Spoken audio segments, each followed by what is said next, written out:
I want to do this video for quite some time now. There's so much that we can unpack with the conversation. Racism is like this huge, it's like a rubber band ball. It's so hard to get to the core things that people take off one rubber band and then another. Oh, I'm going to post a black square on Instagram, share a link. Hey, I'm just, ripping it off. And then some people will stop after two. Some people just do the black square and stop after one. I've got nothing against the black square. I kind of do, but not really. Anyway, but it's difficult to get at the core of rubber band ball. And the reason for that is it takes work. You got to keep peeling away the layers. You could view it as an onion as well. Something that I think has been missing from the conversation completely. White people being honest with themselves and others. And so implicit bias is a perfect example of that. But we can't just throw around the term implicit bias. We can't just stop there. But people like staying at the surface level because if you dig deeper, first off, as I mentioned, it's a lot of work. Second off, it gets uncomfortable very damn quickly. That's okay. Don't be scared to get uncomfortable. Because if you're not uncomfortable, you're not going to change.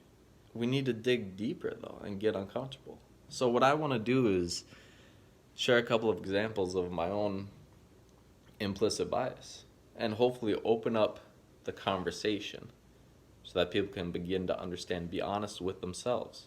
Some of you know I've been around Minneapolis quite often, been part of the peaceful protests, the violent protests, and to record as much as I can so people actually understand what's going on. Because it's way different when you're actually there. So 3 days ago, when I was helping clean up, a car was driving by. And they were pointing a camera out the window. It was 4 black men in a car. It was like a Canon camera. And my immediate reaction was fear. Because I thought it was a gun. It's just that feeling, I'm going to get shot. I realized pretty damn quickly, that's just a camera. Why did I think it was a gun? And so there are different ways where you could go about it. You have to come to grips with it. So right when I realized it wasn't a gun, it was a camera, I immediately could recognize that the only reason I thought that was a gun was because the individuals in the car were black. And you're able to compare it and think to yourself, if the people in the car, if it was 4 young white men in the car, would I have thought that was a gun? No. Therefore, the thought I had of thinking that was a gun because the boys were black, that's racism. No matter how you want to slice it, and you might want to shy away. Oh no, that wasn't racist. I couldn't see that well. I've been out in the heat so long. That's what it was. It was just the heat.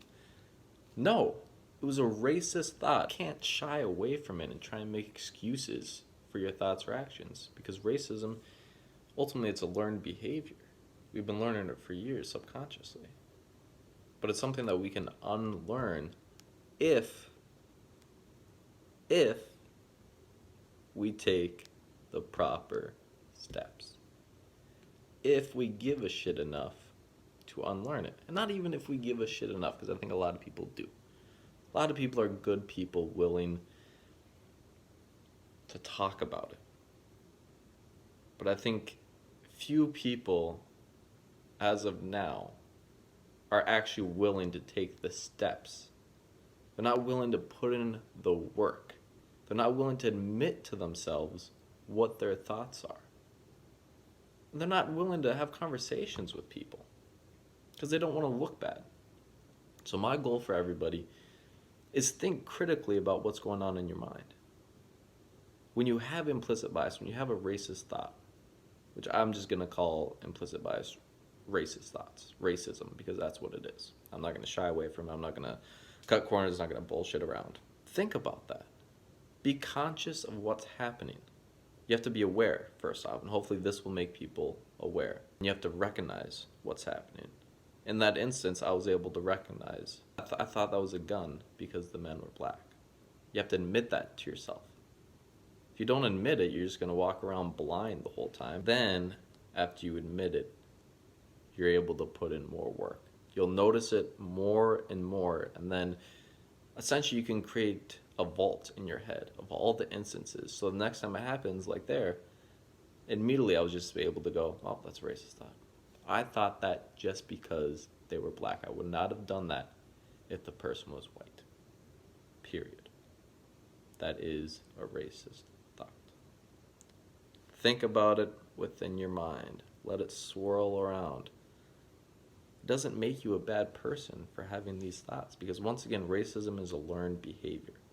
What makes you a bad person, quite frankly, is not putting in the work to do anything about it.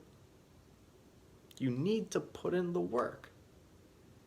It's not just being silent with the movement, because unfortunately now people are talking about it all the time, but there's no substance. So people say, oh, if you're silent, you're racist. You're part of the problem if you're silent. Now everyone's talking about it. Everyone's posting the black square on Instagram. But where's the substance to that? You need to add more to the conversation. So, okay, you're not silent anymore? Awesome. What are you going to do now? Cool, you were peacefully protesting. Okay, what are you going to do now? What are you going to do now? There's always something more that you can do. You don't have to go in front of everybody and admit it. You don't have to go on your Instagram page and post a video like this admitting what's going on in your mind. Have a couple of your friends who you trust, a couple of people close to your family, and begin the conversation and have open and honest conversations. And lastly, understand when you're having these conversations with your friends or with others who are part of the Black Lives Matter movement, who have been in it for a couple of years, who understand more of the terminology, understand the things to say, understand the things you shouldn't say, you're going to slip up. You're going to say certain things. People are like, hey, instead of saying this, how about you try and say it this way? Hey, you should use these resources instead of those. Those don't really work as well. It's going to happen, so you have to keep your mind open and be able to handle criticism and advice from other people. Because the worst thing to do is have a closed mind. Get defensive and go, oh, screw that person. I'm not gonna support the movement now. No, have an open mind. Be willing to accept the criticism and advice. Hopefully it's constructive criticism too. Even from this video, people might watch it and say, oh, whoa, John, you should say something like this instead. I don't agree with how you handled this or that.